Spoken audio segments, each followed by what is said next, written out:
एक सोच कि संसार में ऐसे भी पिता है जो अपने बालकों की सहायता के लिए कभी नहीं आए। अब मेरे प्रकोप से वो दोनों अपनी पराजय का दोष अपने पिता को देंगे। और यदि विजय हुए तो उनके मन में अहंकार को स्थान दूंगा।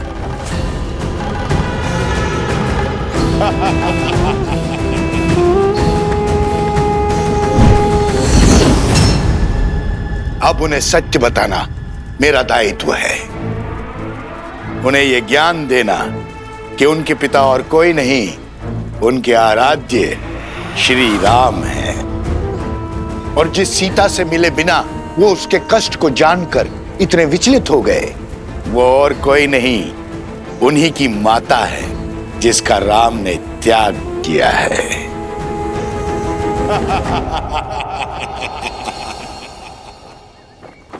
गऊ का रुदान भले ही अशुभ संकेत हो, किंतु ये बात स्मरण रहे कि हर संकट हमें सीखने का और कर्मों में सुधार लाने का अवसर देता है। और जैसे आर्य सुमंत ने बताया कि गऊ के रुदान का कारण उसके बछड़े से उसका विरह था, जिसे शीघ्र ही ढूंढकर उसकी माता से पुनः मिलाने का आदेश है।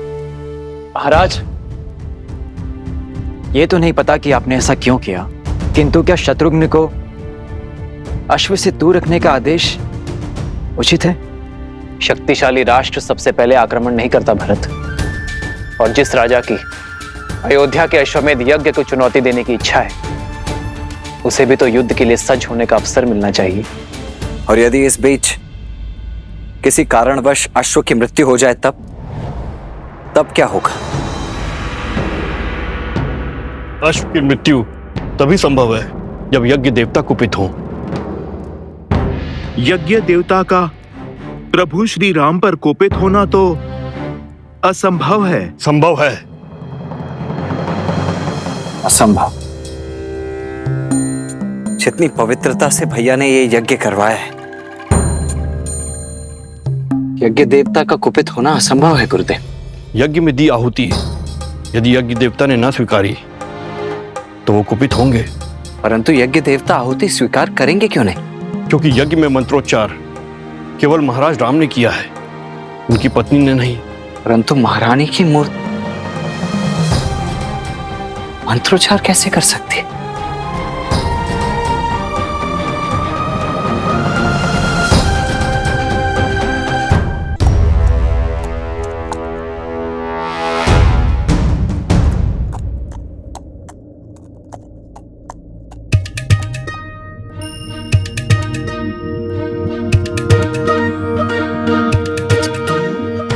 क्या लाए हो तुम? जो भी है श्वेत तो है।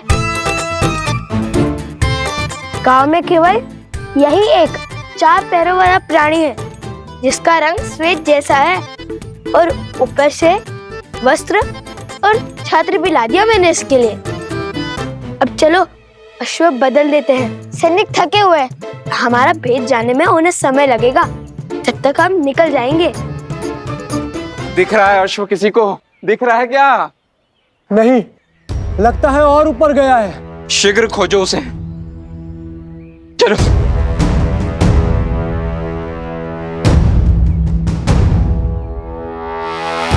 हमें सैनिकों का ध्यान भटकाना होगा। जो आ गया भैया, आप अश्व को पकड़िए, मैं अश्व की ध्वनि निकालता हूँ, उनका ध्यान भटकाता हूँ। ये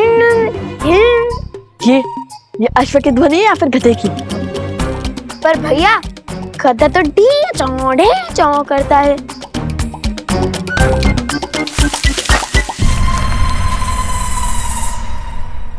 कदाचित ये सो गया होगा।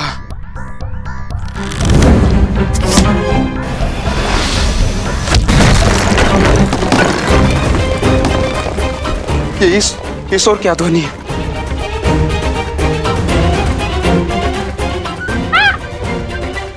शांत शांत, डरो मत। तुम इसे उस ओर ले जाओ जहां मैंने बाण चलाया था। तुम मेरे साथ आओ।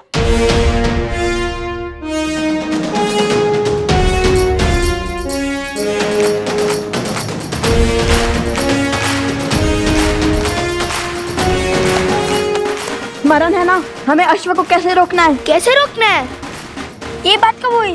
तो तुम्हें क्या लगता है भगवान वाल्मीकि ने हमें मिथिला के प्रवास के लिए क्यों भेजा था? ओ, स्मरण आया। इस प्रवास की तैयारी के लिए।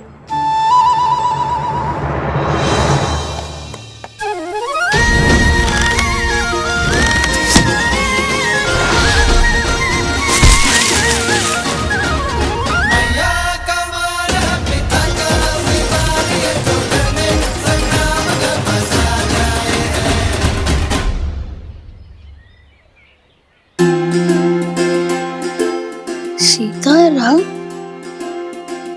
भैया, ये तो वही अश्व है।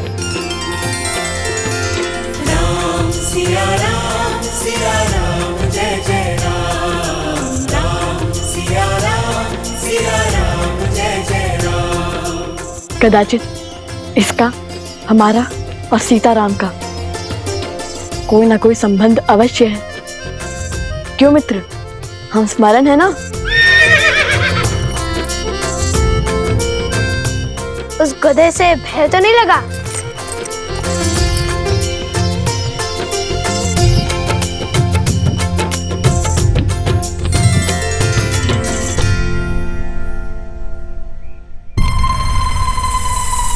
अरे ये अश्व का कद कैसे घट गया? मिला, अश्व मिला।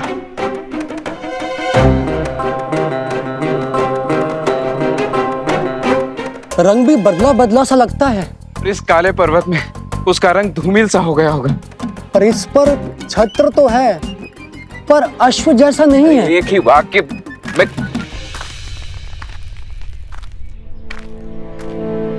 प्रणाम राजकुमार। सेना भी पहुंच रही है। अश्व मिला क्या आप सबको? उस ओर देखिए राजकुमार, हमने एक क्षण भी अश्व से अपनी दृष्टि ओझल नहीं की। आदेश यज्ञ के अश्व पर दृष्टि रखना था सेनापति। आप लोग यहाँ क्या वनगमन कर रहे हैं? अश्व के पीछे ही गमन कर रहे हैं राजकुमार। ये क्या आपको अश्व दिखाई दे रहा है?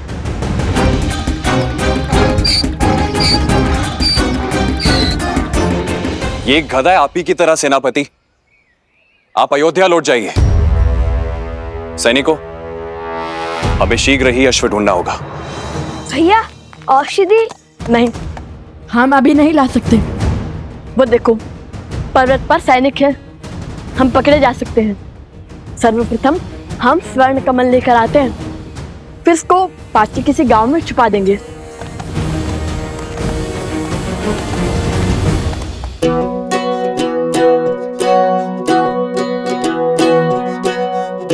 सुनो, यह स्थान उचित है। यहाँ पर कोई भी अश्व को नहीं ढूंढ पाएगा।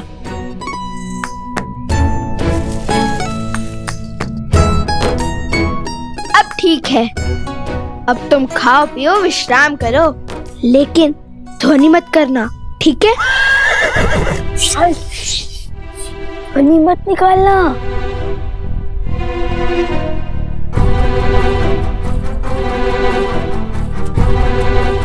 चलो।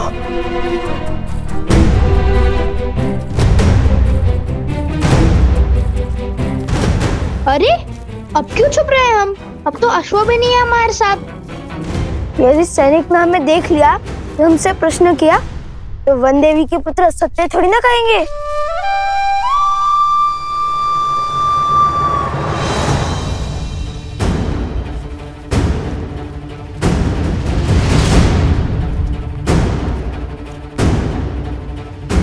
त्रिवेणी धाम निकट ही है, शीघ्र चलो।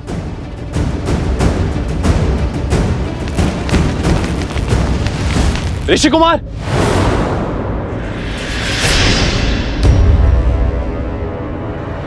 भागो! अरे रुकिए ऋषि कुमार।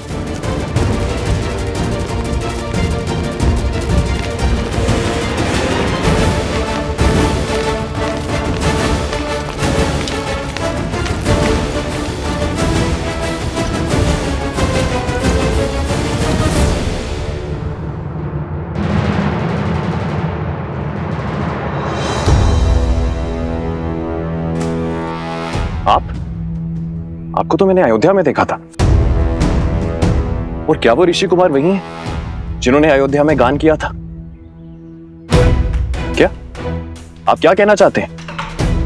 नहीं, वो नहीं है। तो फिर वो दोनों भागे क्यों? क्योंकि वो असत्य नहीं बोल सकते, किंतु मैं बोल सकता हूँ ना। आपने क्या हमारे अश्वमेध के अश्व को कहीं देखा है? सत्य कही, अन्यथा आपके प्राण संकट में पड़ सकते हैं।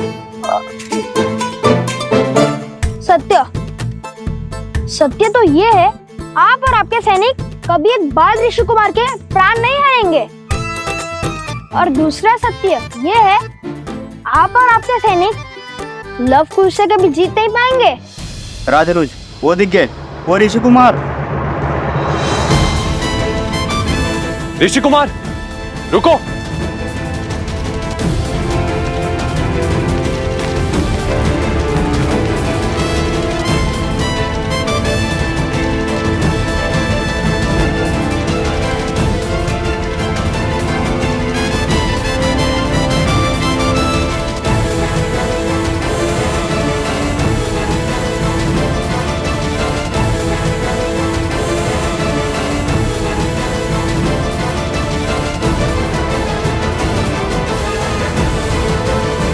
इन्हें यही छोड़ सकते हैं, किंतु रण छोड़ना कायरता तो नहीं होगी ना? कभी कभी रण छोड़ देना ये सबसे बड़ी रणनीति है।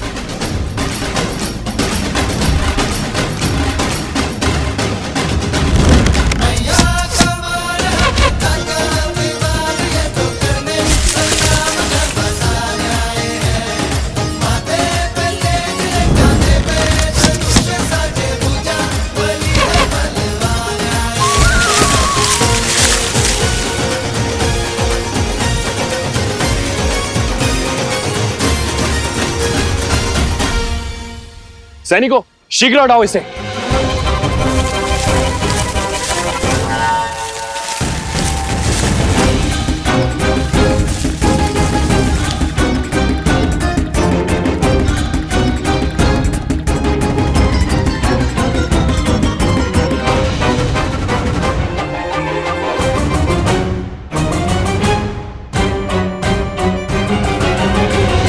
आज तक तो केवल रुके थे, अब फंसेंगे।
बस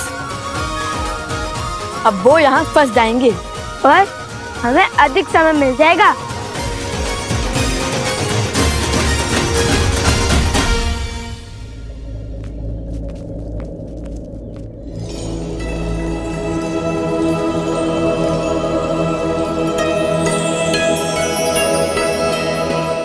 अंततः हम त्रिवेणी धाम पहुंच गए। वो देखो तमसा, वो देखो सोना, और वो जो दाहिने ओर से आ रही है वो है सप्तगंडिका, जहाँ तीनों नदियों के मिलने का स्थान है, इसलिए ये त्रिवेणी है। काफी सुंदर भैया, क्या रूप है इस त्रिवेणी धाम का।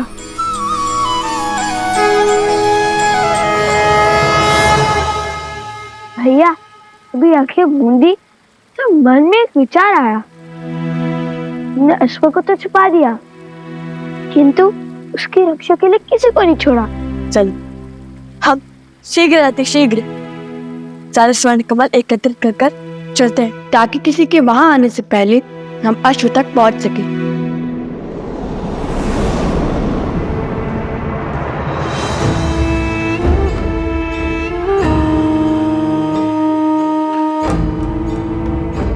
आओ प्रबंधासुर, देखो तुम्हारे परम मित्र और मेरे प्रिय पुत्र चंद्रबाहु की मृत्यु का प्रतिशोध लेने की घड़ी आ गई है।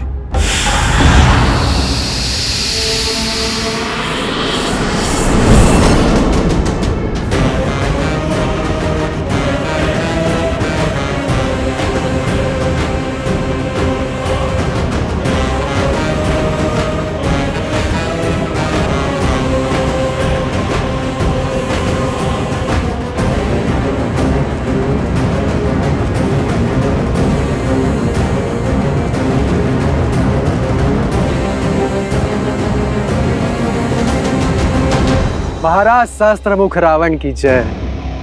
महाराज, जिस क्षण की प्रतीक्षा में मैं अब तक जी रहा था, वो क्षण, वो प्रतिशोध का सुख देने के लिए आपका कोटि कोटि धन्यवाद।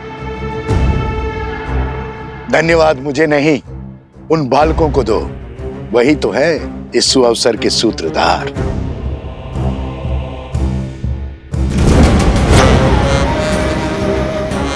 मैं उस अश्व को मारकर उस राम के अश्वमेध यज्ञ को असफल कर दूंगा। वो जिस मर्यादा धर्म की ध्वजा लहराना चाहता है, उसे मैं ताड़ ताड़ कर दूंगा। कदापि नहीं। हमारे प्रतिशोध की पूर्ति इस अश्व की मृत्यु से नहीं होगी। जैसा मैं कहता हूं वैसा करो। किंतु महाराज, सामने खड़े सुअवसर को केवल मूर्ख ही गवाते हैं। मैं इस अश्व को मारकर सीधा राम को युद्ध के लिए ललकारूंगा। फिर वो तो क्या, उसके समस्त परिवार को समाप्त कर दूंगा मैं। अपनी क्रोधाग्नि को शांत करो, बल से नहीं बुद्धि से काम लो। वचन देता हूं, प्रतिशोध का ऐसा भव्य सुख दूंगा तुम्हें, जिसमें राम और उसका परिवार स्वयं ही एक दूसरे की मृत्यु का कारण बनेंगे।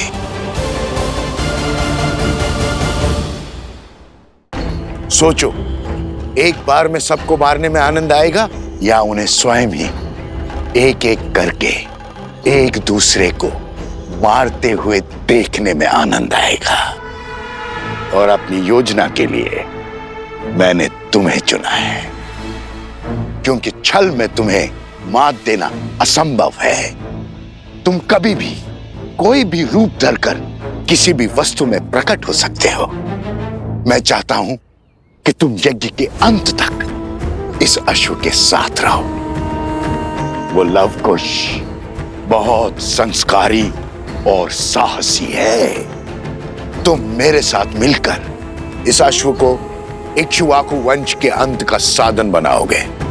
परंतु महाराज, किंतु परंतु यद्यपि कुछ नहीं सुनना है मुझे। जैसा कहता हूं वैसा करते जाओ।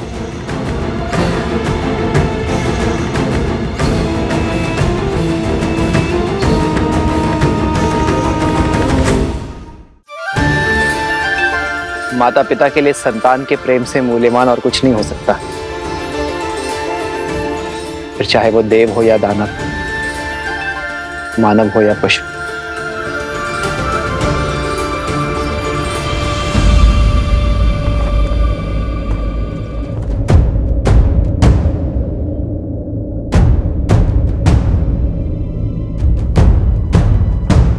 क्या हुआ सेनापति? शत्रुघ्न ने तुम्हें यहां क्यों भेजा? मुझे क्षमा करें महाराज, उन्होंने मुझे अति शीघ्र अयोध्या लौटने का आदेश दिया है, क्योंकि मेरी चौकसी में यज्ञ का अश्वक हो गया। अश्वक हो गया?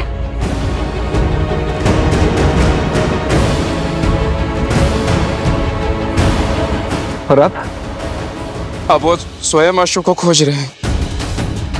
यज्ञ का अभिमंत्रण आसुरी शक्तियों और दुर्घटनाओं से बचाता है, किंतु केवल तब जब देवताओं का आशीर्वाद हमारे साथ हो।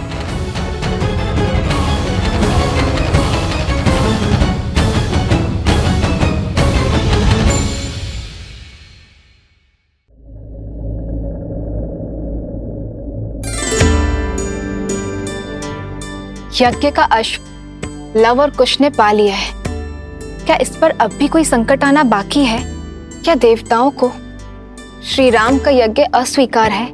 उद्देश्य की पूर्ति हेतु बाधाएं तो मार्ग में आती ही हैं।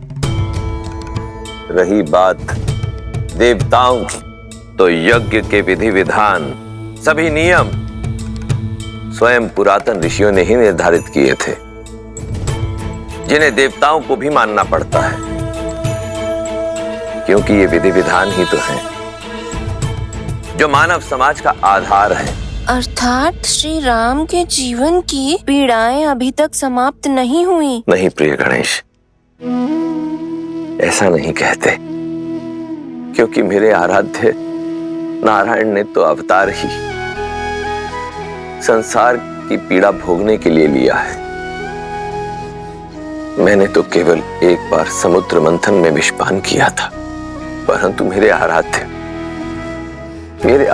तो प्रत्येक अवतार में भिन्न भिन्न प्रकार के विष का पान करते हैं।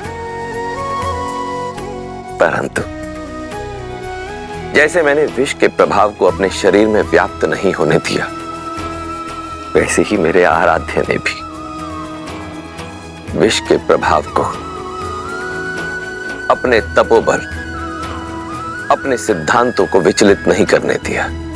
केवल एक भिन्नता है महादेव, आपके कंठ में विष रोकने के लिए मैंने अपनी शक्ति का प्रयोग किया था, किंतु यहाँ राघव और सीता के पास तो साथ का भी सुख नहीं है।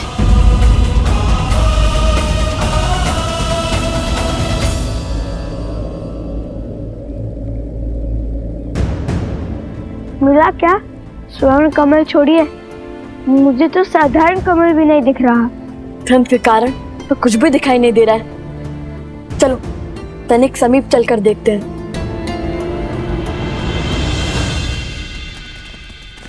देखो पदचिन्ह।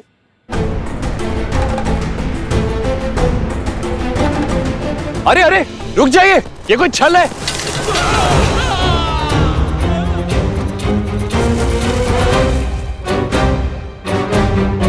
हमें अपने सैनिकों को बचाना होगा।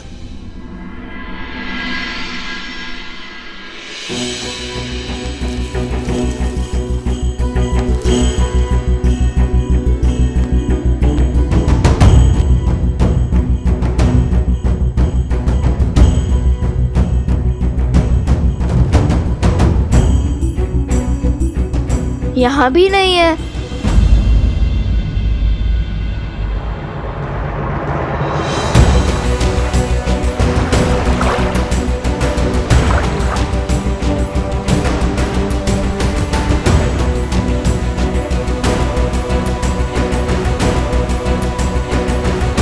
भैया मिल गया, कमल मिल गया भैया।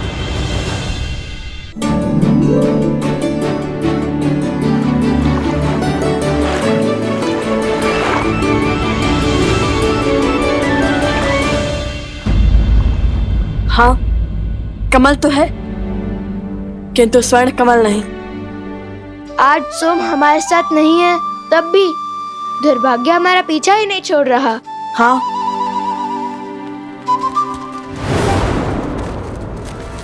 लगता है वो लोग समीप आ रहे हैं। ना जाने कहाँ होगा ये स्वर्ण कमल। सावधानी से आगे बढ़ो, अवश्य आगे भी कोई छल हो सकता है।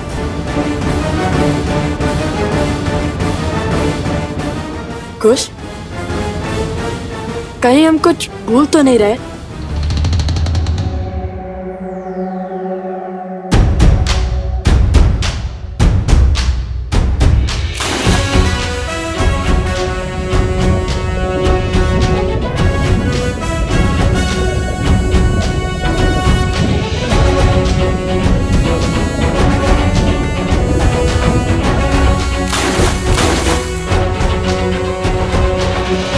लो, अब तो स्नान भी कर लिया, अब तो मिले स्वर्ण कमल।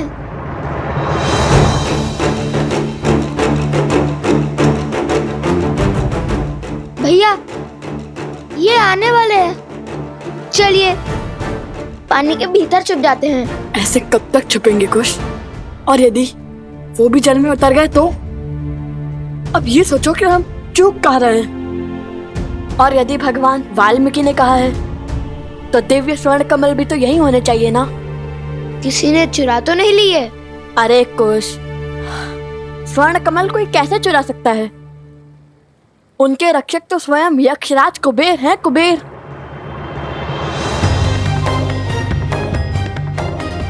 तो यहाँ चूक हुई है हमसे। कुबेर मंत्र का जाप करने को कहा था गुरुवर भरद्वाज ने हमें।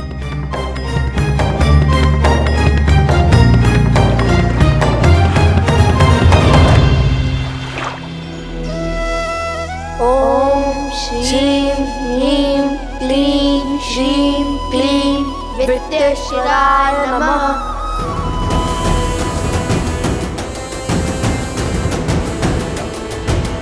नदी की ओर चलिए। अवश्य ही वो अपनी प्यास तृप्त करने नदी की ओर भागे होंगे।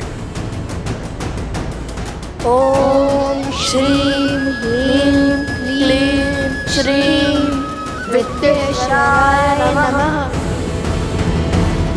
ओम श्रीं ह्रीं श्रीं विद्येश्वराय नमः। ओम श्रीं ह्रीं क्लीं श्रीं क्लीं विद्येश्वराय नमः। ओम श्रीं ह्रीं क्लीं श्रीं क्लीं विद्येश्वराय नमः। ओम श्रीं ह्रीं क्लीं श्रीं क्लीं विद्येश्वराय नमः। हे तमसा माता, सहायता कीजिए हमारी। हमारी माता भी आप ही की भांति हैं, प्रकृति का अंग। आप जल देवी हैं और हमारी माता वन देवी हैं। बचाइए हमें तमसा माता। विद्येश्वराय नमः। ओम श्रीं ह्रीं क्लीं श्रीं क्लीं विद्येश्वराय नमः। आपके पुत्रों को हमारा आशीर्वाद प्राप्त करने के लिए नदी में स्वयं स्नान करना होगा और आपकी संतानों की सुरक्षा हमारा दायित्व है।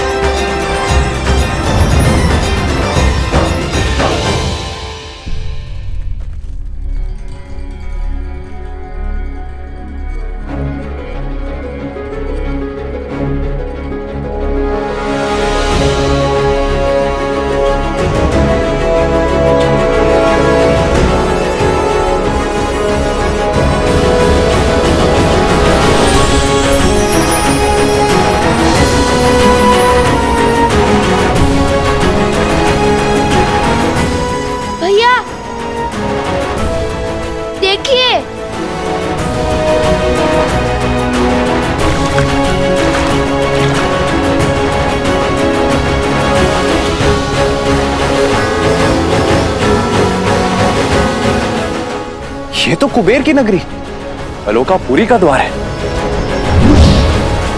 यक्षराज कुबेर, उन ऋषि कुमारों ने अयोध्यापति महाराज श्री राम के अश्वमेध यज्ञ के अश्व को रोकने का दुस्साहस किया है। अयोध्या नरेश श्री राम के नाम पर मैं आपसे निवेदन करता हूं कि यह द्वार खोल दीजिए।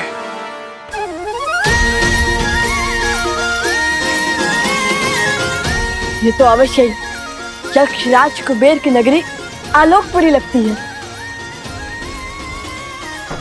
ठीक वैसा ही है ना जैसा हमारे गुरुवर ने पढ़ाया था। भैया, महल का द्वार खुल चुका है, चलो भीतर चलते हैं। यदि कोई मिला तो उनसे स्वर्ण कमल का पता पूछ लेंगे।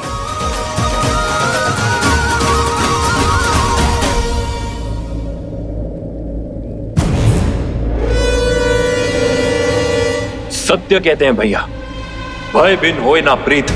यक्षराज कुबेर, यदि आपने यह द्वार नहीं खोला तो आपको मेरे बाणों का सामना करने के लिए सज्ज होना पड़ेगा। और स्मरण रहे, इक्ष्वाकु वंशजों के बाण कभी भी खाली नहीं गए हैं।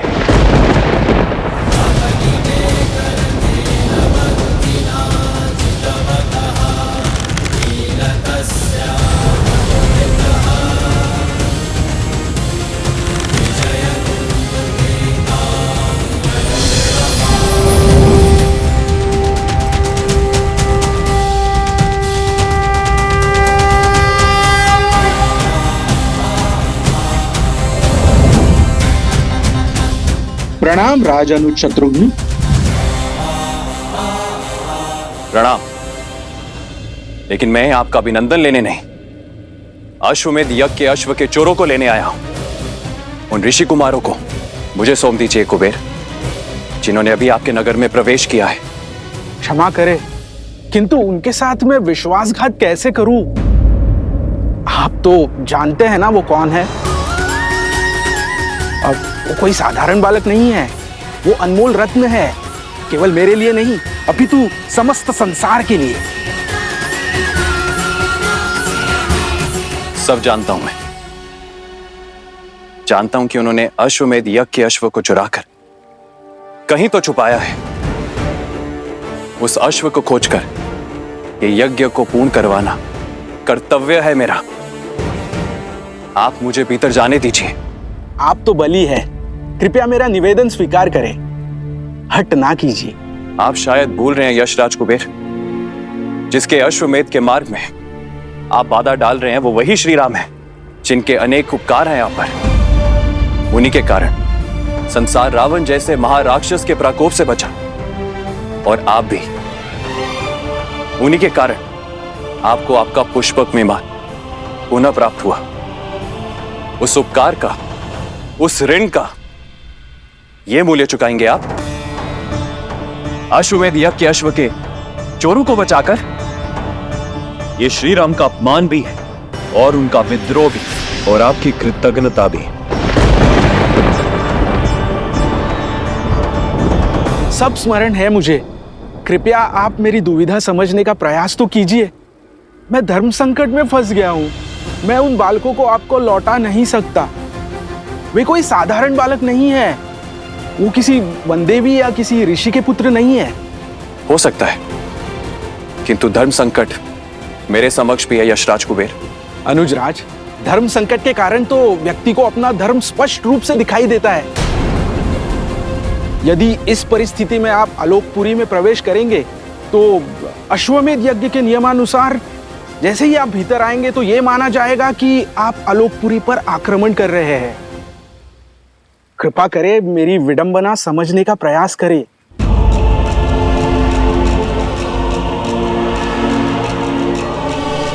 ठीक है, खेलिए दाव, पर भूलिएगा मत, चोर का सहायक भी चोर ही होता है कुबेर। वो बालक अधिक समय तक आपके संरक्षण में नहीं रहने वाले हैं। शीघ्र ही उन बालकों को महाराज श्री राम का सामना करना होगा। उस क्षण की प्रतीक्षा तो समस्त संसार को है।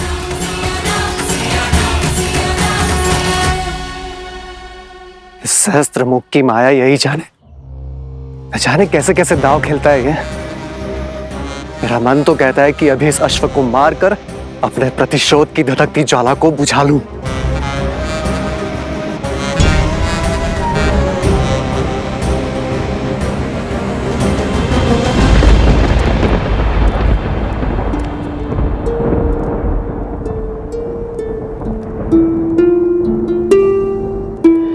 राम सिया राम सिया राम सिया राम, राम सिया राम सिया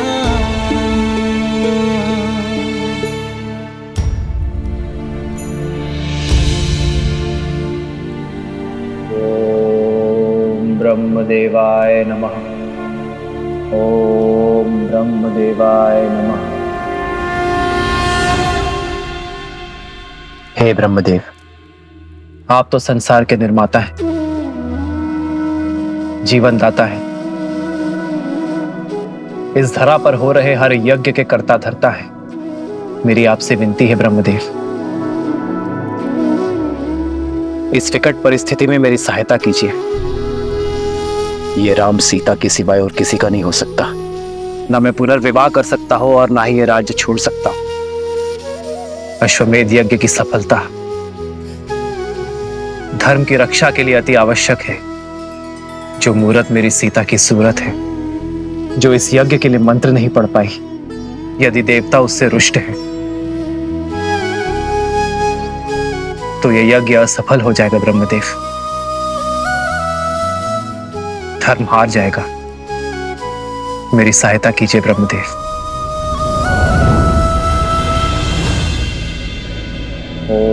ब्रह्मदेवाय नमः।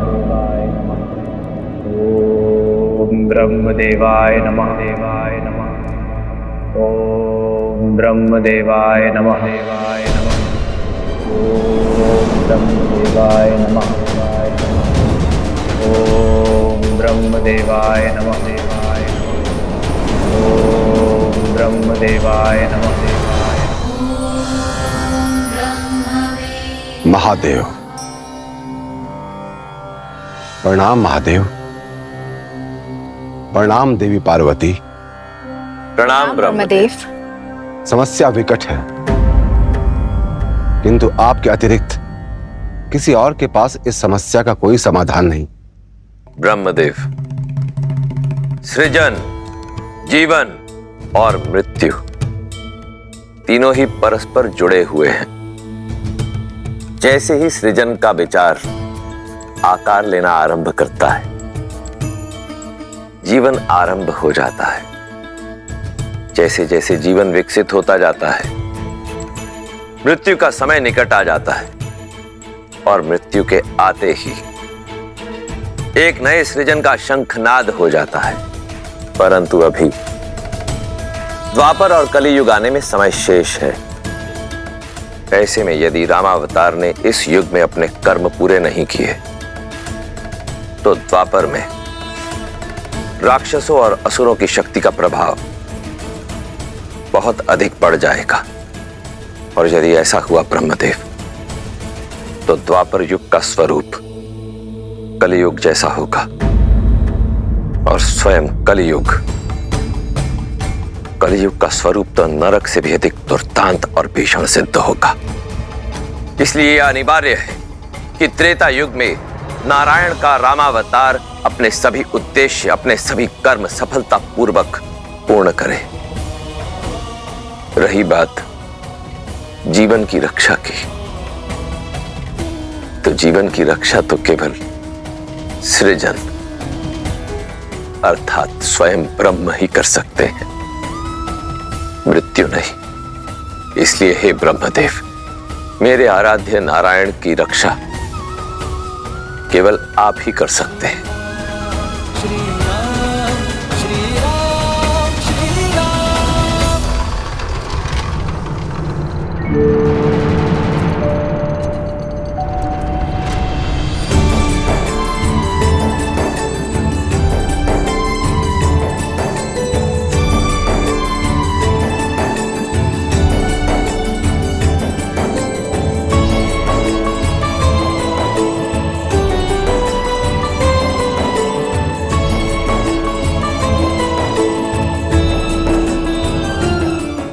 अद्भुत, ये महल तो पूरा स्वर्ण से बना है।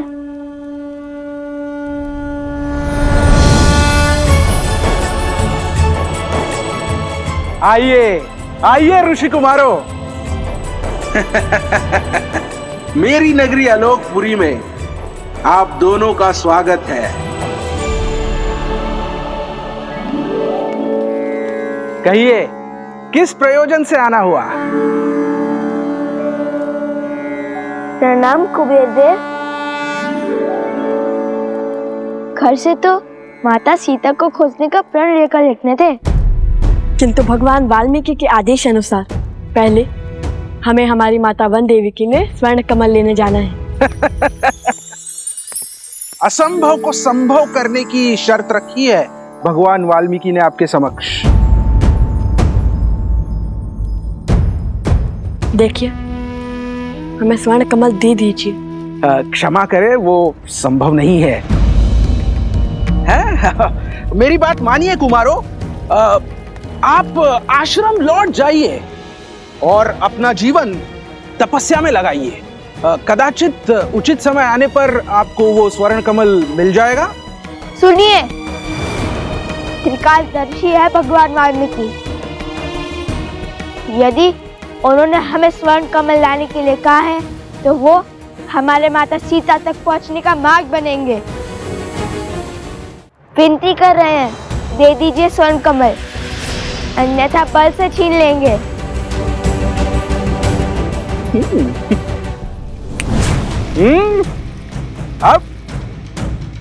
आपने चुटकी नहीं बजाई, युद्ध का आह्वान किया है, तो हमें आप सबको हराकर स्वर्ण कमल पर आधिपत्य स्थापित करना होगा।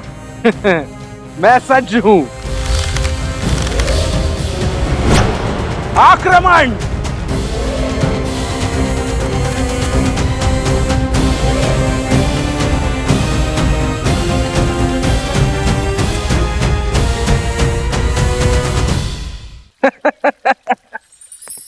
असंभव को संभव करने की शर्त रखी है भगवान वाल्मीकि ने आपके समक्ष। वैसे कुमारों, मैंने वो स्वर्ण कमल आपको दे भी दिया तो उसे कोई देख नहीं पाएगा। क्या? क्यों? वो ऐसे कि इस ब्रह्मांड में अनगिनत दिव्य वस्तुएं होती है, क्या वो सभी हमें दिखाई देती है? नहीं ना? ठीक उसी प्रकार आप जानते हैं, एक काल था जब ये द्वार सभी को दिखाई देते थे। वो समय था सत्ययुग। तब देव और मनुष्य वार्तालाप करते थे, किंतु आज की स्थिति में केवल मंत्रोच्चारण के पश्चात ही ये द्वार सामने आते हैं, जैसे आपके सामने आए। उसके पश्चात द्वापर युग में ये आलोकपुरी के द्वार पूर्ण रूप से अदृश्य हो जाएंगे और केवल सत्कर्म करने वाले व्यक्ति ही इस द्वार से भीतर आ पाएंगे, वो भी मृत्यु के पश्चात। और कलयुग में तो कोई भीतर आ भी नहीं पाएगा, मृत्यु के पश्चात भी नहीं। हाँ, केवल श्री विष्णु जी के या उनके अवतारों की पूजा करने वाले भक्त भीतर आ सकते हैं। और इस युग में आलोकपुरी की कोई वस्तु धरती पर दिखाई भी नहीं देगी। पुष्पक का क्या? हमने रामायण पढ़ी है, पुष्पक तो सबको दिखता है। पुष्पक की महिमा विशेष है। पुष्पक का निर्माण विश्वकर्मा ने धरती पर किया था और उसे यहाँ स्थान प्राप्त हुआ क्योंकि उसने प्रभु श्री राम की सेवा की थी। तो हम भी तो सबसे बड़े भक्त हैं श्री।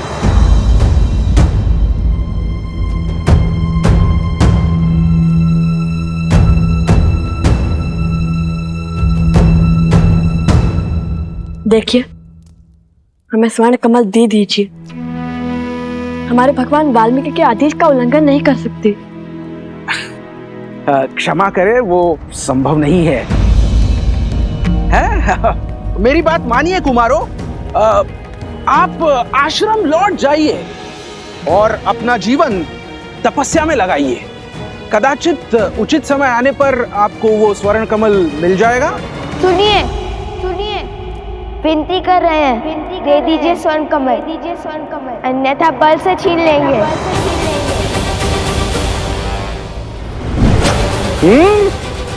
अब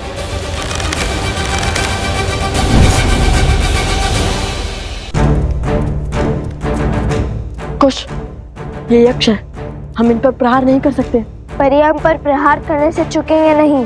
परंतु मैंने ये भी नहीं कहा कि हम अपना बचाव भी नहीं कर सकते।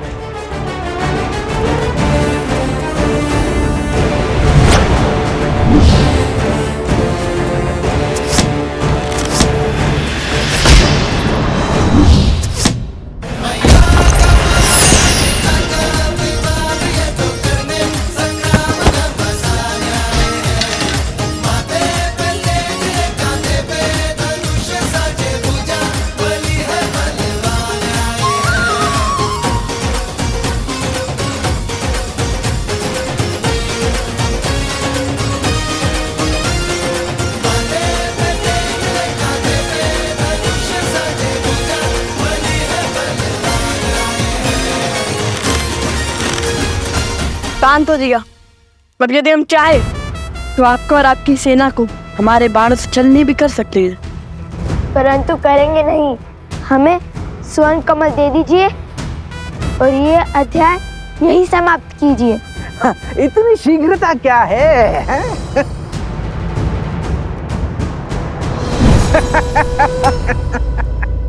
ओम ब्रह्मदेवाय नमः। ओम ब्रह्मदेवाय नमः। एक किरण जो अपने प्रकाश से उन्हें जीवन देती है, सोए हुए मन में ऊर्जा भरती है। सीते, आप मेरे वही सूर्य हैं हमें एक होने से कोई नहीं रोक सकता। यदि सीता के प्रति मेरा प्रेम,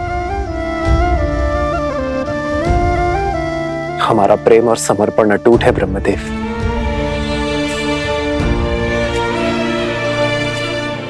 तो सीता की ये प्रतिमा जो मेरे लिए जीवंत है, संसार के लिए भी उसे प्राणमान कर दीजिए ब्रह्मदेव।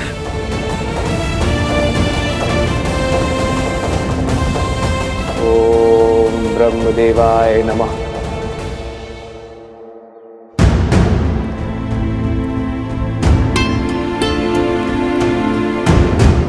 क्या हुआ वन देवी, कुछ चिंतित लग रही हैं आप? मन विचलित था तो सोचा ऋषि भारद्वाज से मिल लो, किंतु गुरु माँ, वो ना तो अपने कुटीर में है और ना ही ध्यान क्षेत्र में। ऋषि भारद्वाज अपने आश्रम में है, ब्रह्मदेव जयंती की सज्जा का अवलोकन कर रहे हैं। वो हर वर्ष भव्य पूजा करते हैं ब्रह्मांड के सृजनकर्ता को प्रसन्न करने के लिए। अभी कुछ समय में लौट आएंगे। यदि ऐसा है तो गुरु माँ, मुझे आज्ञा दीजिए, मैं जाके उनका मंदिर स्वच्छ कर देती हूँ। किसी कार्य में व्यस्त रहूंगी तो मन भी विचलित नहीं होगा। क्यों नहीं पुत्री, तुम्हारी श्रद्धा के दीप से पूरा आश्रम जगमगाएगा।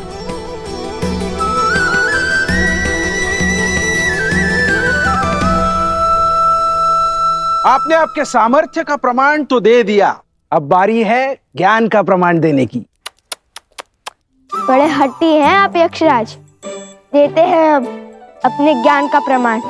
पूछिए, क्या पूछना है? तो मेरा पहला प्रश्न, वो कौन सी अनमोल वस्तु है जो व्यक्ति दूसरे को दे भी सकता है और देने के पश्चात वो वस्तु उसके पास रह भी जाती है?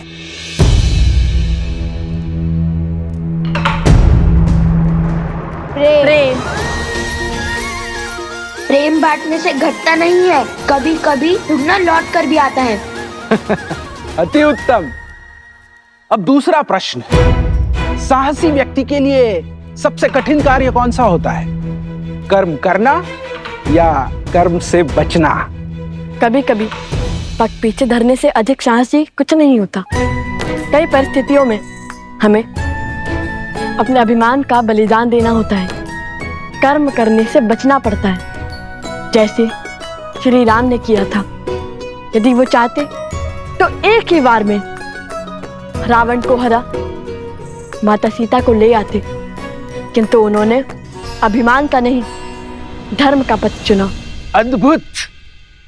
अब अंतिम तीसरा प्रश्न। वहाँ हम अश्व को अकेला छोड़कर आए हैं और यहाँ आपके प्रश्न समाप्त ही नहीं हो रहे। अब तो प्रतिशोध के साथ साथ क्रोध की ज्वाला भी धधक रही है मेरे मन में। अब निर्णय तुम नहीं, मैं लूंगा शास्त्र मुख, मैं।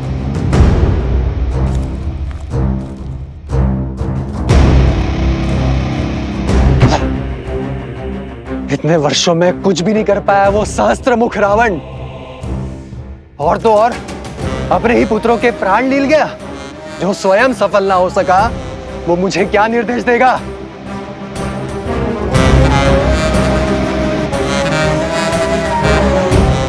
शीघ्र पूछिए ना, हमारे पास अधिक समय नहीं है। हाँ हाँ, इतनी शीघ्रता क्यों है? कुमारो, तनिक थोड़ा धैर्य तो रखो।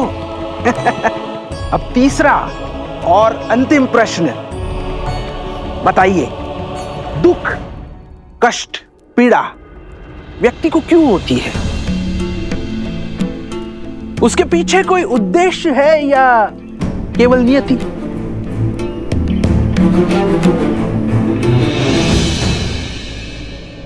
जिस प्रकार अग्नि इस बाती को जलाती है, किंतु इतना कष्ट सहने के बाद भी बाती अग्नि का साथ नहीं छोड़ती, उसी प्रकार श्रद्धा हृदय को पीड़ा तो दे सकती है, किंतु इसका अर्थ ये नहीं है तुम श्रद्धा का ही त्याग कर दो। पीड़ा, ये पीड़ा ही तो है जो आत्मा को ज्ञान का प्रकाश देती है। पीड़ा हमारे जीवन को साकार करती है, पीड़ा हमारे चरित्र को आकार देती है, कठिनाइयाँ और संघर्ष हमारे शिक्षक हैं। पीड़ा व्यक्ति के व्यक्तित्व को प्रकाशित करती है। ठीक उसी प्रकार जिस प्रकार बाती स्वयं जलकर अंधेरे कक्ष को जगमग करती है।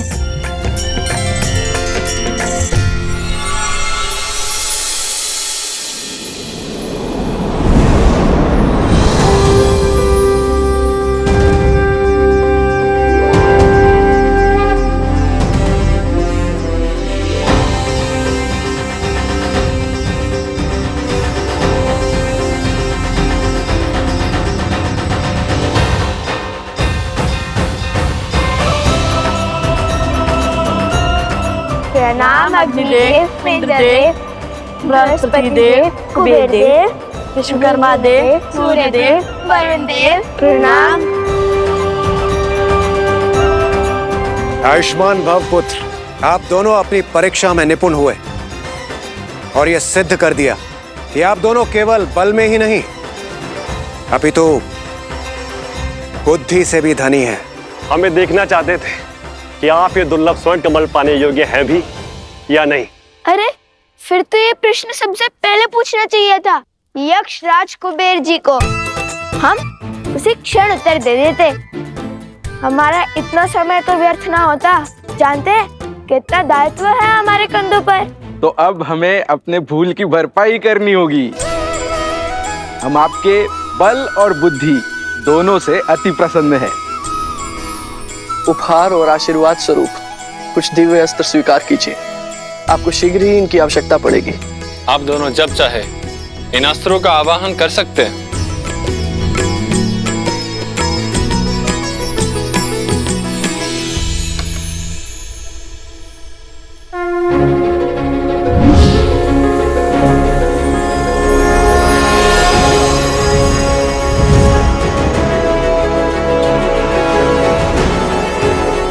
मेरी ओर से मेघस्त्र और जलस्त्र स्वीकार करें। मेरी ओर से ये आयुधास्त्र स्वीकार कीजिए। और मैं देवराज इंद्र तुम्हें अग्नि भेदास्त्र प्रदान करता हूं। और ये यमदेव का खड्ग मैं प्रदान करता हूं।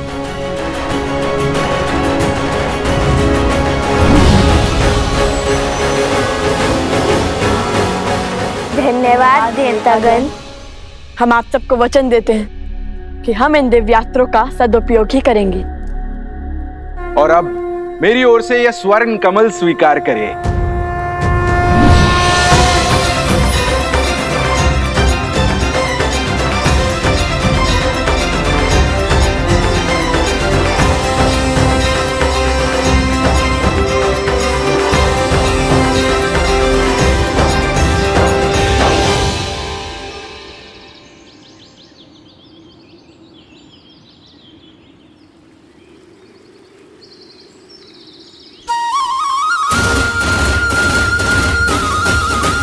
धन्यवाद कुबेर देव।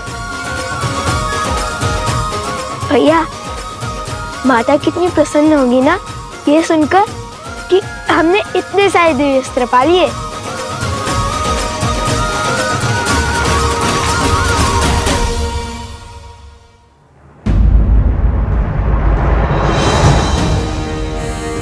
अरे शत्रुघ्न महाराज तो यहीं खड़े। अब इनसे युद्ध करने के सिवाय हमारे पास और कोई उपाय नहीं है। किंतु ये माला थामकर कैसे लड़ेंगे?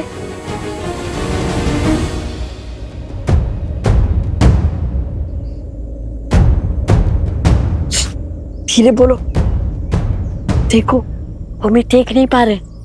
दृष्टिहीन सैनिक? यदि दृष्टिहीन होते तो सेना का भाग कैसे बनते? अभी पता करता हूँ।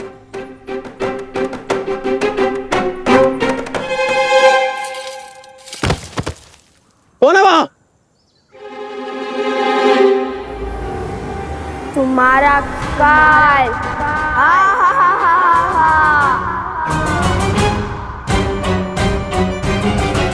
हम तो अदृश्य हो गए। ये शक्ति किस देवता ने दे दी हमें?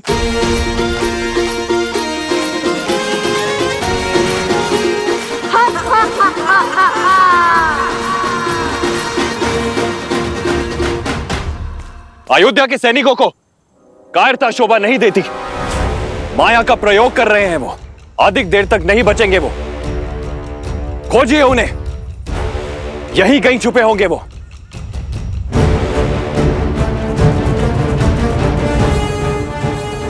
शीघ्र निकलते हैं यहाँ से।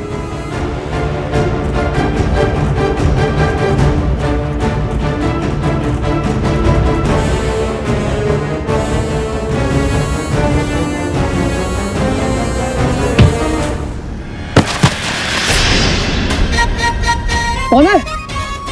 कौन है?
रक्षा कीजिए।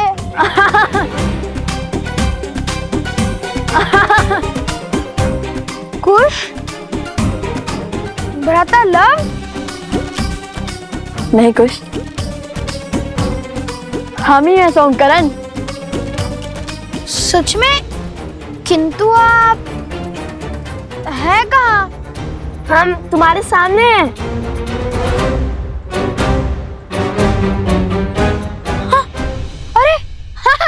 ये रे, किंतु दिखाई क्यों नहीं दे रहे? ये कैसी माया? अरे सब बताएंगे, सब बताएंगे। किंतु अभी तुम अपना हाथ आगे करो और ये माला पकड़ो। बहुत भारी है, मैं थक गया हूँ।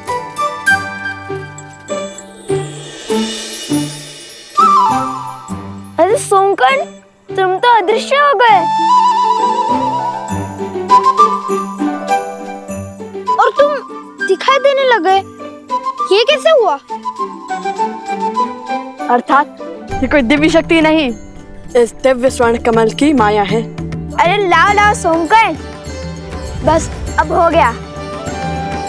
अब मेरी थकान दूर हो गई।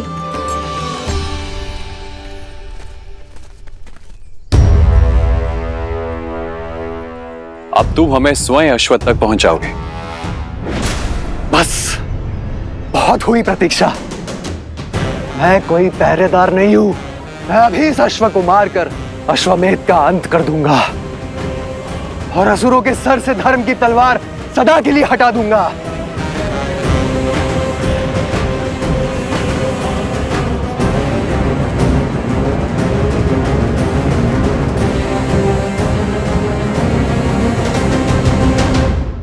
अब चलो, शीघ्र चलते हैं। अश्व हमारी प्रतीक्षा कर रहा होगा। हाँ ठीक है भैया, चलिए चलते हैं। हम ये माला अश्व को पहना देंगे, किंतु माता को नहीं देंगे। यदि माता दृश्य हो गई तो? यदि वो मेरी दृष्टि से एक क्षण के लिए भी ओझल हो गई तो मैं विचलित हो जाऊंगा।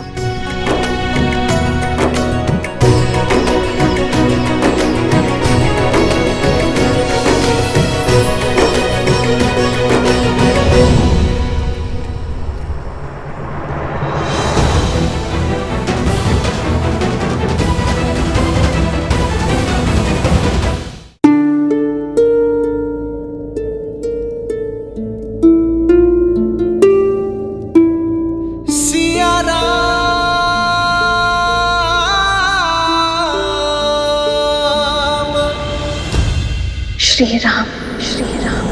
ओम ब्रह्मदेवाय नमः, देवाय नमः। ओम ब्रह्मदेवाय नमः।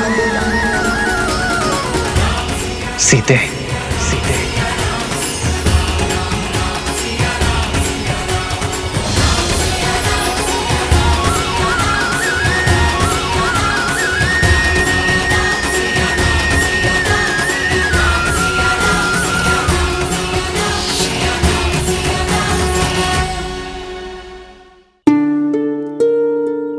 सिया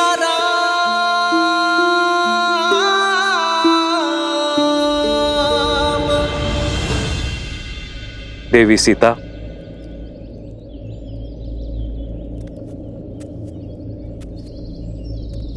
प्रणाम ऋषिवर। आयुष्मान भव। देवी, ये क्या?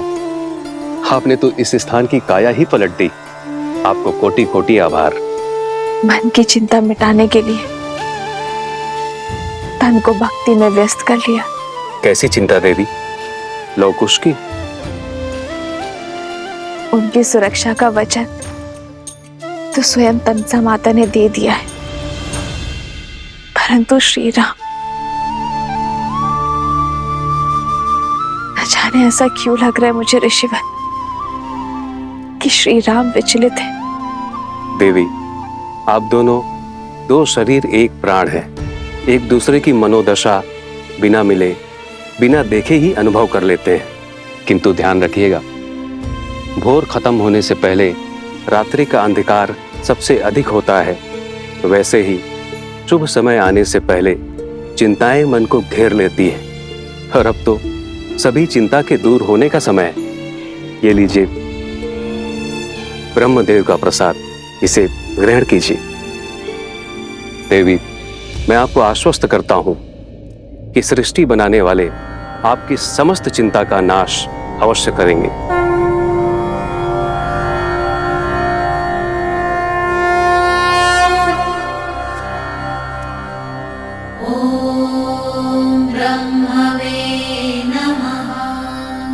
ओम ब्रह्मदेवाय नमः। ओम ब्रह्मदेवाय नमः। ओम ब्रह्मदेवाय नमः।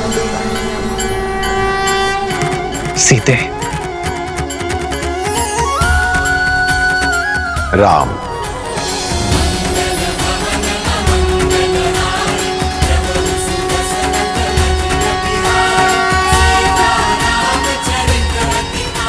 ब्रह्मदेव, तुम्हारा तप, मर्यादा धर्म को संसार में फैलाने की ललक अद्भुत। तुम्हारे जीवन की इस यात्रा में देवी सीता ने भी पूरा साथ दिया है। इसलिए मैंने इस सीता के पुतले को इतने प्राण दिए हैं, ये अश्व के लौटने और यज्ञ उत्पन्न विधि के संपूर्ण होने तक मंत्रो जाप कर सके। अभी अश्वमेध यज्ञ देवताओं को भी सहर्ष स्वीकार होगा और उनका आशीर्वाद तुम्हारे साथ है राम। यज्ञ का अभिमंत्रण अश्व को आसुरी शक्तियों और दुर्घटनाओं से बचाता है, किंतु केवल तब जब देवताओं का आशीर्वाद हमारे साथ हो। धन्यवाद ब्रह्मदेव।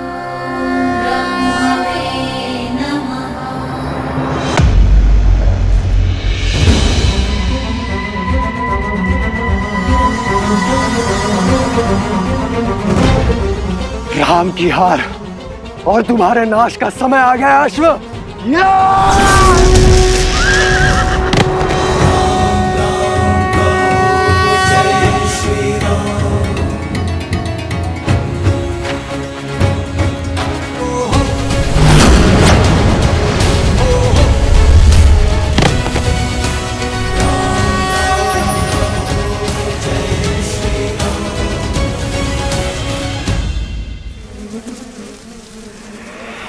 मूर्खाधिपति प्रबंधासुर, इतना भी नहीं जानते कि अश्वमेध का अश्व देवताओं की सुरक्षा में होता है।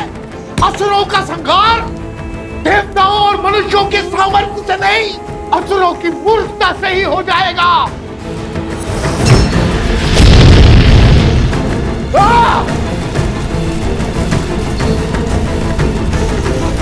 कुछ बोलते रहो कुछ, अन्यथा समझ नहीं आएगा कि तुम साथ हो कि पीछे छूट गए।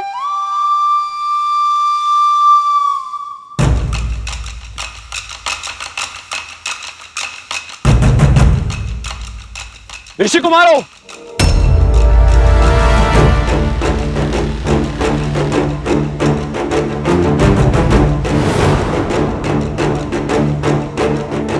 मधुरापुरी, नरेश, शत्रुघ्न, आप सच हो जा।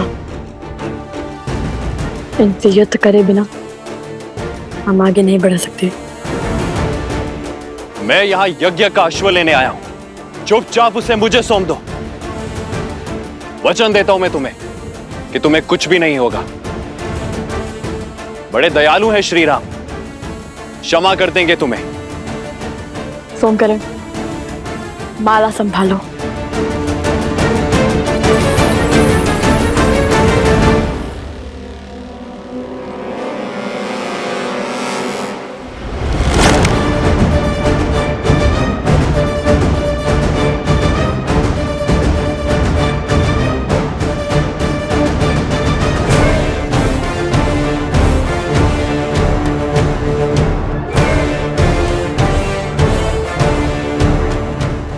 तो जानते हैं ना वो कौन है?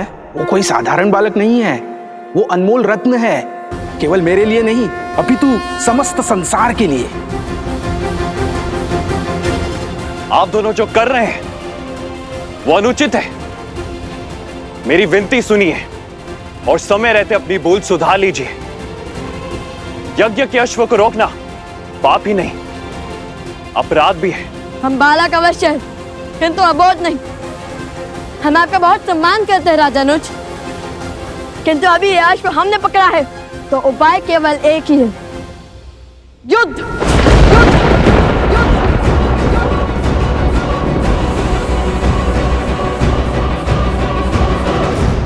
नीति शास्त्र कहते हैं कि व्यक्ति को स्वयं अपनी शक्ति, वास्तविकता से अधिक और दूसरों का प्रेम अपेक्षा से कम ही लगता है। यही भेद आप दोनों के साहस में छलक रहा है।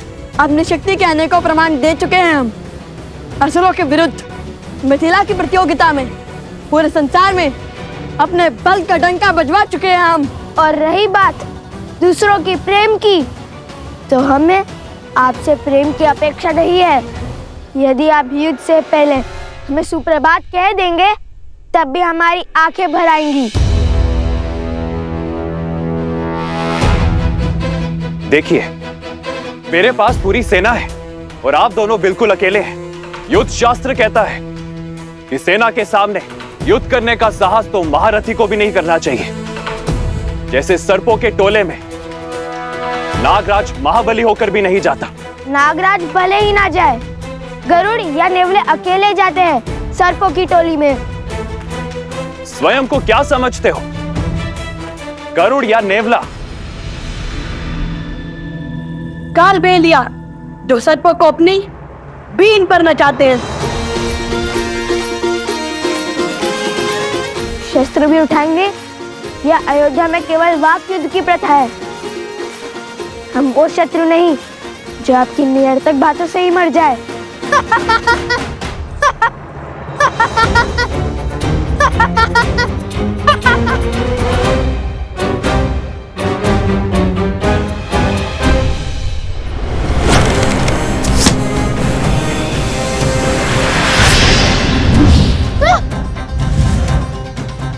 आप दोनों शत्रु नहीं, अपराधी हैं। अयोध्या के अश्व का हरण कर पाप किया है आप दोनों ने।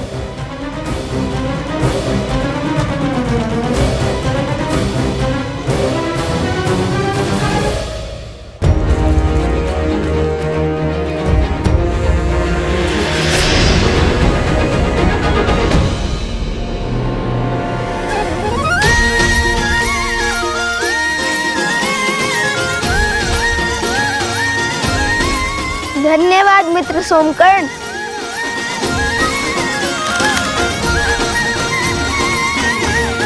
अश्व को रोकना अपराध नहीं, चुनौती है। चुनौती है जो हमने स्वीकारी है।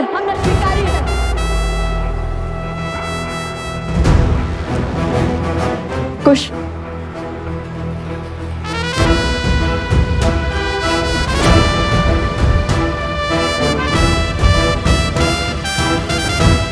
आपका शत्रु स्वयं चुनौती बन यहाँ वहाँ घूम रहा है। हमने आपकी चुनौती स्वीकार कर कोई पाप किया है? चुनौती राजाओं के लिए है, ऋषियों के लिए नहीं।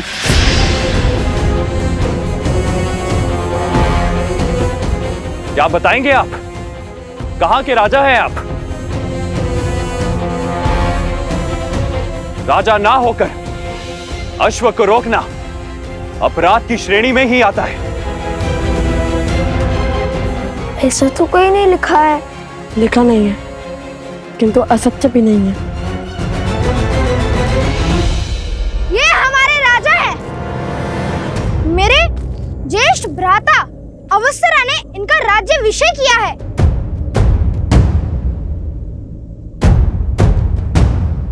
बताओ कहां के राजा हैं ये दोनों? कुछ अंतर पर एक गांव है जहाँ की प्रजा विचित्र रोग से ग्रसित है। उस गांव की प्रजा की रक्षा करने का संकल्प किया तो उसी क्षण मेरे भ्राताश्री ने लव भैया का राज्याभिषेक और कुश का युवराज पद पर अभिषेक कर दिया।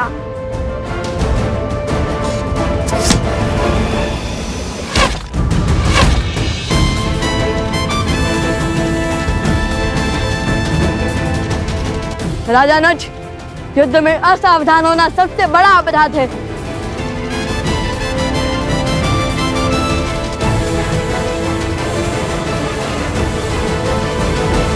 सैनिकों, महाराज ने किसी का भी रक्त बहाने से निषेध किया है। स्मरण रहे, इन ऋषि कुमारों को केवल हमें बंदी बनाना है।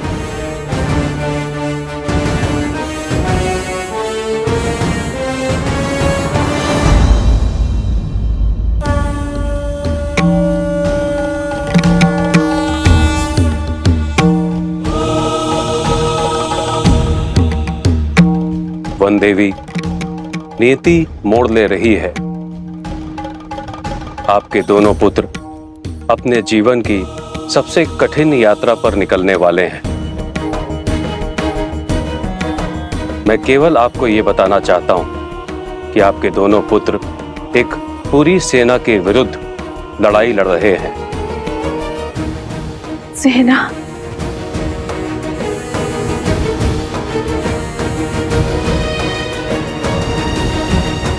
हे महादेव,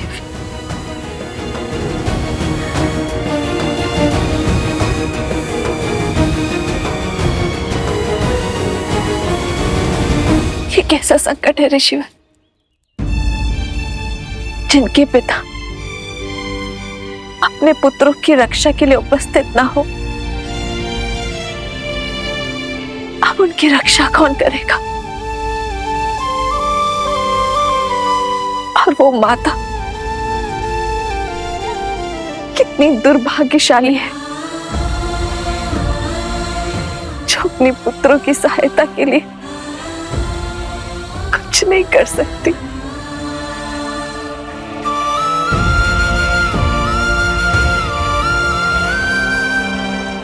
ऋषिवर, कोई तो उपाय होगा ना किस संकट से पार पा सके, मैं अपने पुत्रों की रक्षा कर सकूं। बताइए गुरुवर।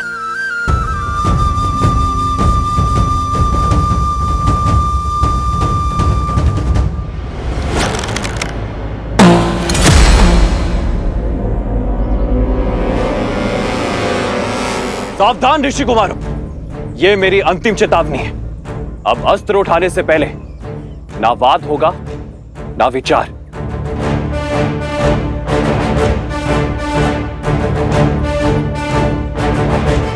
यदि अब भी ये नहीं रुके तो मुझे इन पर प्रहार करना ही होगा। मेरा पहला धर्म अपने महाराज की आज्ञा का पालन करना है। सैनिकों, जाओ और पकड़ लाओ इन्हें।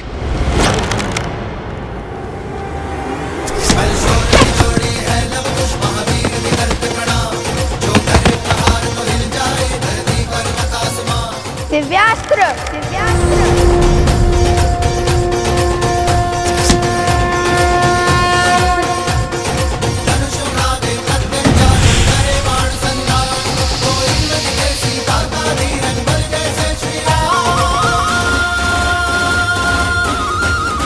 संपूर्ण संसार में मर्यादा धर्म का प्रचार हो रहा है और आप दोनों धर्म स्थापना के मार्ग में अवरोध बनकर पाप कर रहे हैं।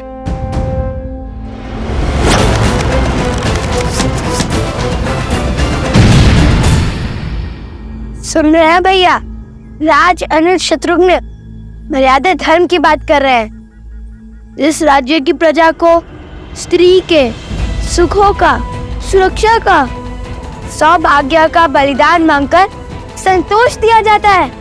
वहाँ कैसा राजधर्म?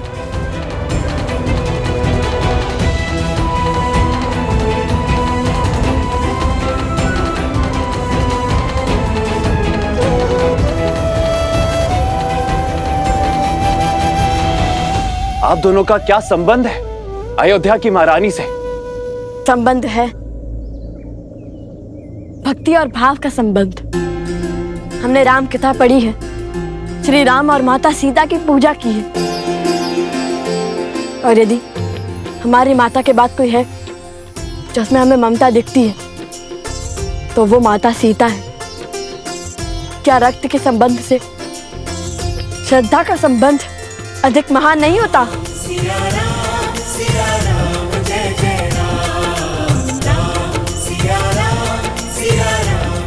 सूर्यवंश के इन सूर्य का तेज अयोध्या तक नहीं पहुंचना चाहिए। आप किसी से कुछ नहीं कहेंगे भैया।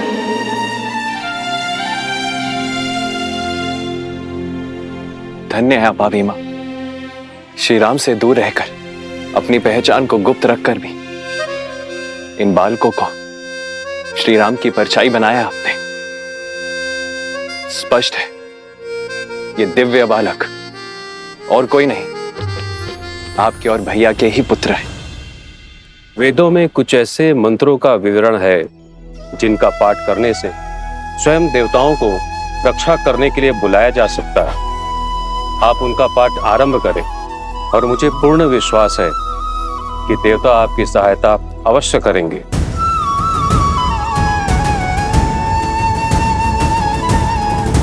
मैं आपको वो वेद मंत्र बताती हूँ वन देवी।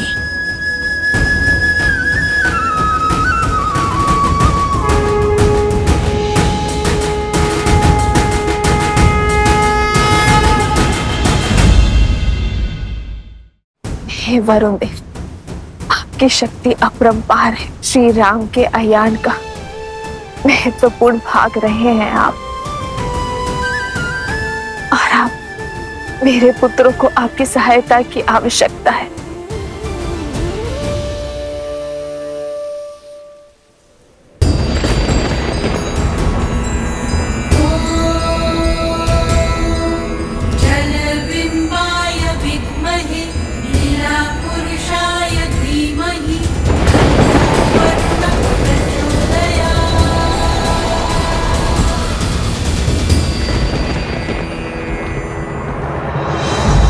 मुझे जाने की आज्ञा दीजिए भैया। हनुमान का कोई समाचार आया? पवन पुत्र हनुमान पधार रहे हैं। जय जय पवन पुत्र हनुमान। प्रणाम प्रभु। मैंने पूरे त्रिवेणी क्षेत्र को छान लिया है, किंतु प्रभु मुझे अश्व कहीं नहीं मिला।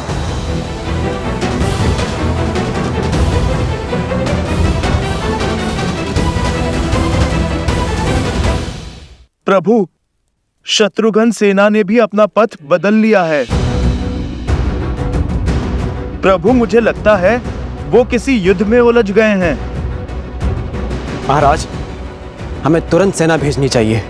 भरत भैया, अभी पूरी सेना भेजने की आवश्यकता नहीं है। प्रभु यदि आपकी आज्ञा हो तो मैं युद्ध में शत्रुघ्न भैया की सहायता के लिए जाऊं।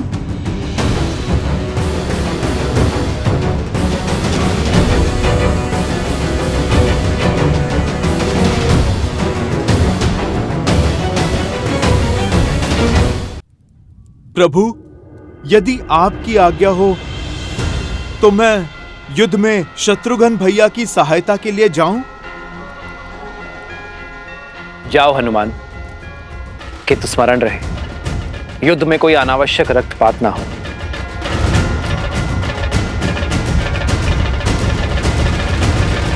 जय श्री राम। जय हनुमान ज्ञान गुण सागर, जय कपीस तिहु लोक उजागर, रामदूत अतुलित बल धामा, अंजनी पुत्र पवन सुत नामा। जय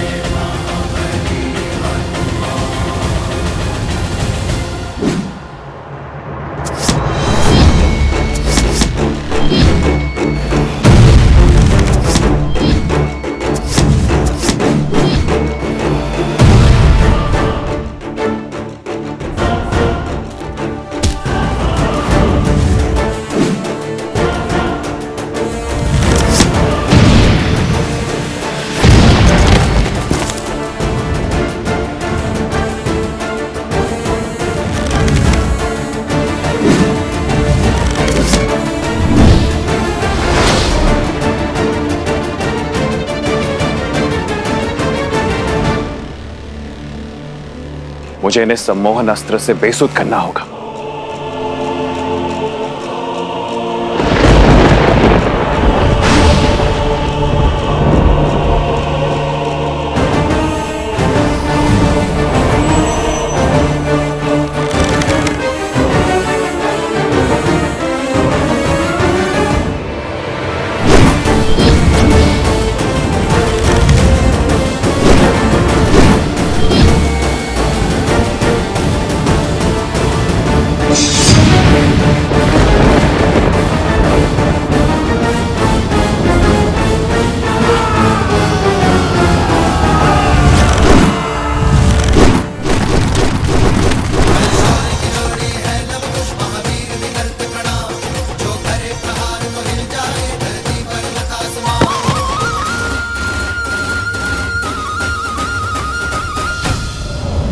नागस्त्र।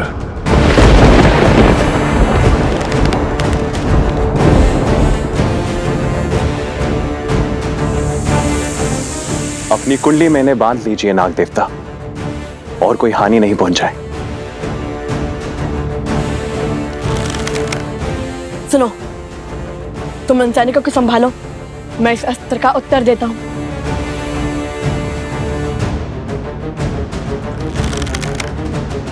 गरुड़ास्त्र। गरुड़देव, हमारी रक्षा कीजिए।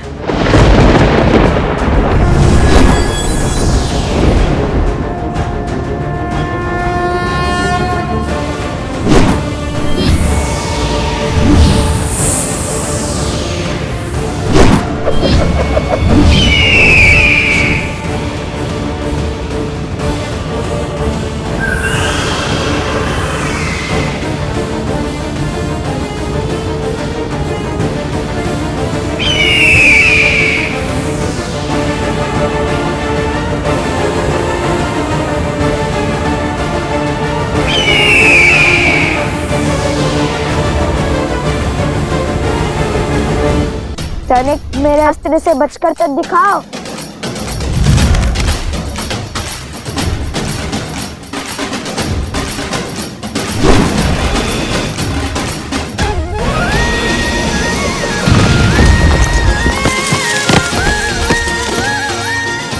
अरे संभाल कर, सैनिक आगे तो देखो।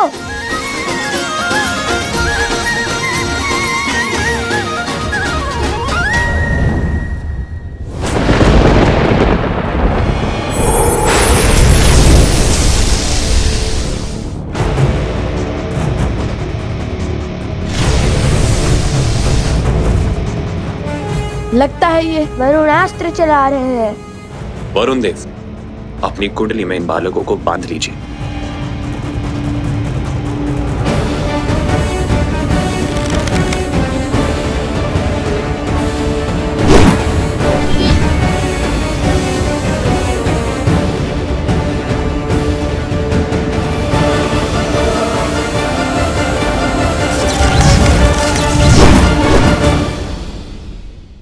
जलबिम्बाय विद्महे, पुरुषाय धीमहि,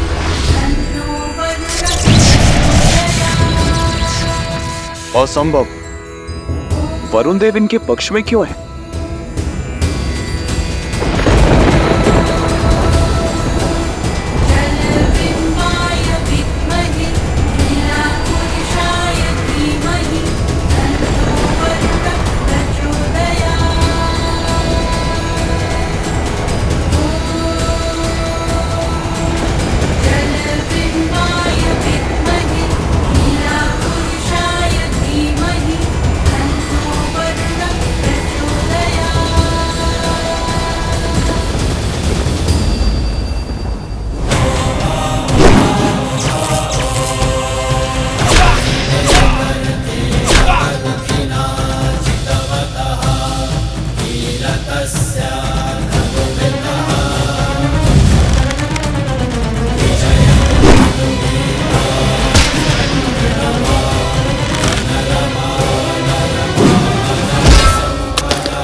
मोहन अस्त्र का प्रयोग कैसे किया जाता है राजा शत्रुघ्न जी?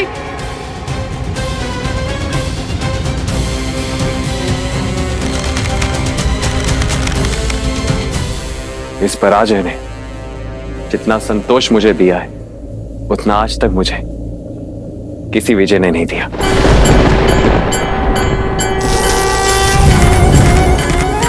शीघ्र ही मेरी प्रसन्नता का कारण ये संसार जानेगा और मानेगा ये पराजय स्वीकार कर शत्रुघ्न ने कोई द्रोह नहीं किया।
धन्यवाद वरुण देव। सोमकांत, तुम कहाँ हो? कहीं दिखाई ही नहीं दे रहे। मैं तो कब से आना चाहता हूँ, किंतु ये स्वर्ण कमल है ही इतना भारी कि मैं चल ही नहीं पा रहा।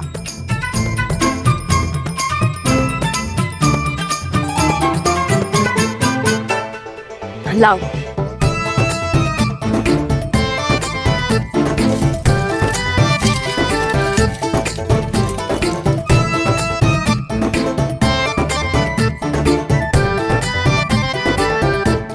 तुम कितने भोले हो सोमकर्ण। स्वयं अदृश्य होने के स्थान पर अश्व को अदृश्य कर दिया होता। किसी अदृश्य अश्व के पीछा कैसे किया जा सकता है? कुश, एक बांस या फिर एक गन्ना लाओ, उसे इसमें हम लटका देंगे, अन्यथा हम यूं ही अदृश्य होते रहेंगे।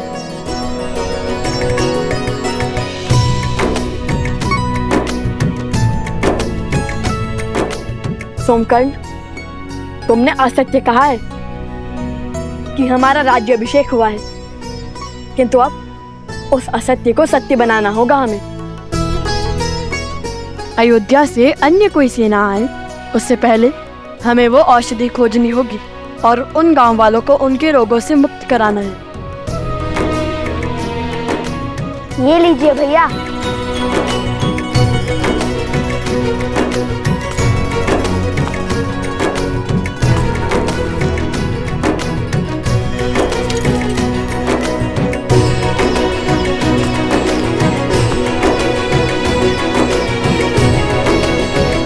चलो पर्वत की ओर चलते हैं। भैया, किंतु औषधि कैसे खोजेंगे? सूर्यास्त होने को है। शीघ्र ही घोर अंधकार छा जाएगा।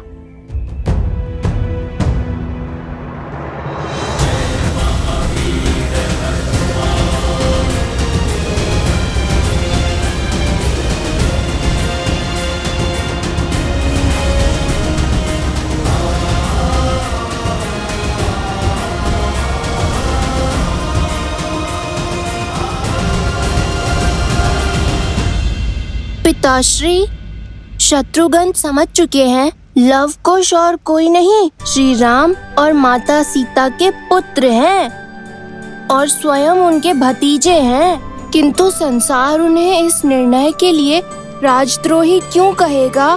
कर्तव्य और भाव के बीच चुनाव कैसे किया जाए?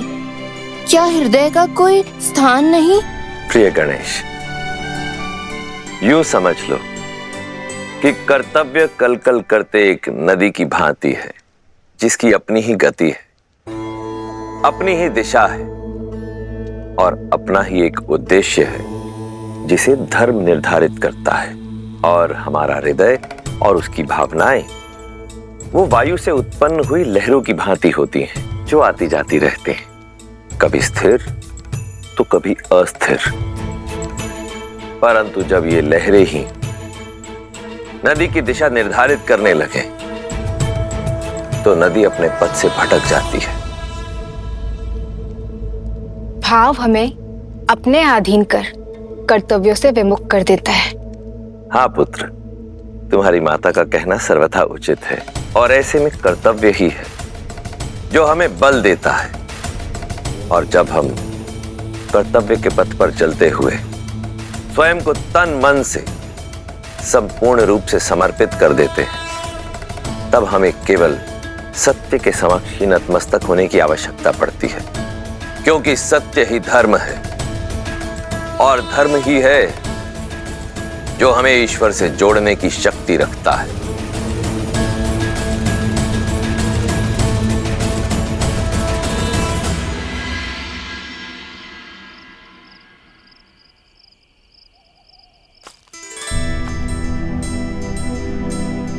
अब जब तक हम ना लौटे तुम यही रहना। हम एक और वचन निभा कर आते हैं। उन गांव वालों की रक्षा के लिए पर्वत से औषधि लाती है।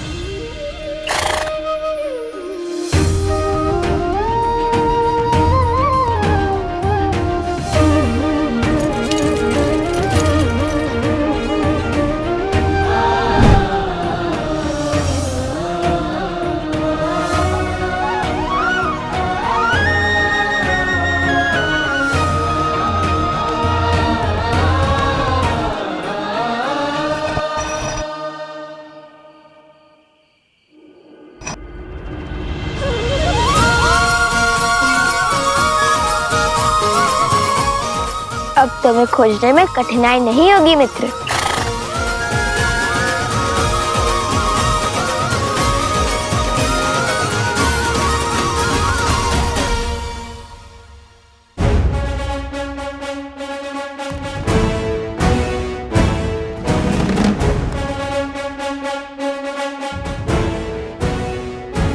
भैया, गांव की रक्षा के लिए हरित ऋषि पहुंच गए होंगे, हमारी प्रतीक्षा कर रहे होंगे। किंतु यदि ऊपर अनेक वनस्पति हुई तो हम उनमें से एक जड़ी बूटी कैसे पहचानेंगे? मैं भी तो वही सोच रहा हूँ। जब हनुमान जी संजीवनी लेने गए थे तब वैद्य सुषेण जी ने उन्हें क्या कहकर भेजा था? यही कि संजीवनी बूटी चमकती है। बूटी चमकती है जैसे अधर्म के अंधकार में धर्म का प्रकाश चमकता है।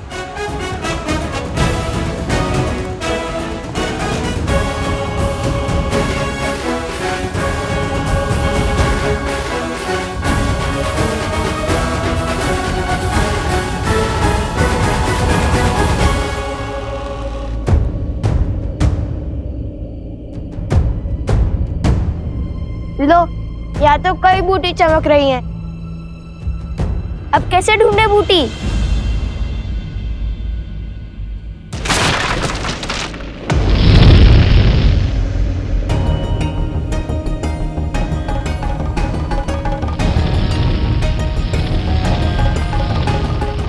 इससे पहले कि समय हाथ से फिसल जाए, मुझे स्वयं जाकर वो दुर्लभ जड़ी बूटी लानी होगी, क्योंकि लव कुश को आने में समय लग रहा है। उन्हें तो ज्ञात ही नहीं होगा कि वो बूटी कौन सी है। हम आपके साथ चलते हैं ऋषि हरित। आपको जाने की कोई आवश्यकता नहीं है ऋषिवर।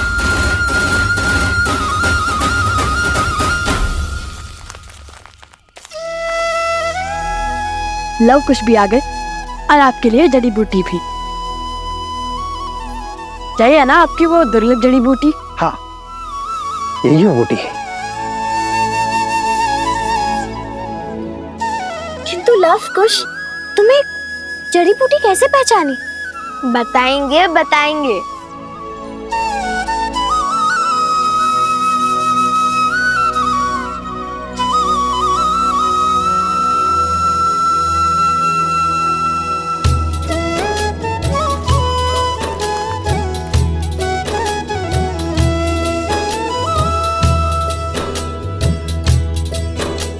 सहस्त्राक्षम शतधार वृषिभ पावनम कृतम तेना सहस्त्रधारेण पवमानः पुनातु माम।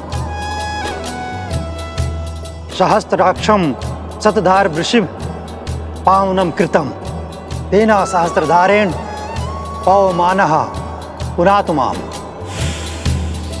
सहस्त्राक्षम शतधार वृषिभ पावनम कृतम तेना सहस्त्रधारेण पवमानः पुनातु माम।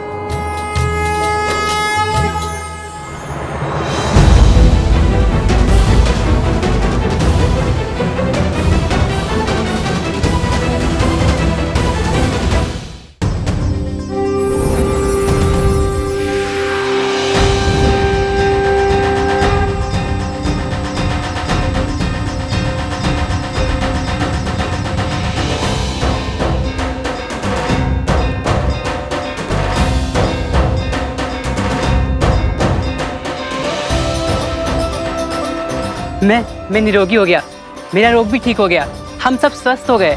धन्यवाद ऋषिवर, आपके कारण। मेरे कारण नहीं, ये सब तो लव कुश ने किया है। धन्यवाद। आप दोनों का कोटि कोटि धन्यवाद। आप दोनों ने अपने प्राणों को संकट में डालकर हमारी सहायता की। आपका साहस और सामर्थ्य सदैव बना रहे। आप दोनों इस संसार के लिए एक उत्तम उदाहरण बन के उभरे। हम केवल मुख से ही आपको धन्यवाद कह सकते हैं, क्योंकि आपको देने के लिए हमारे पास कुछ भी नहीं है। हमें बताइए ऋषि कुमार, आपको क्या चाहिए? हम आपका कर कैसे चुकाएं? हमें कुछ भी नहीं चाहिए। हमें जो उचित लगा, जो धर्म संगत लगा, हमने बस वही किया। और मांगना क्या है वो भी हमें नहीं पता, इसलिए धन्यवाद ही बहुत है। मैं जानता हूँ क्या मांगना है।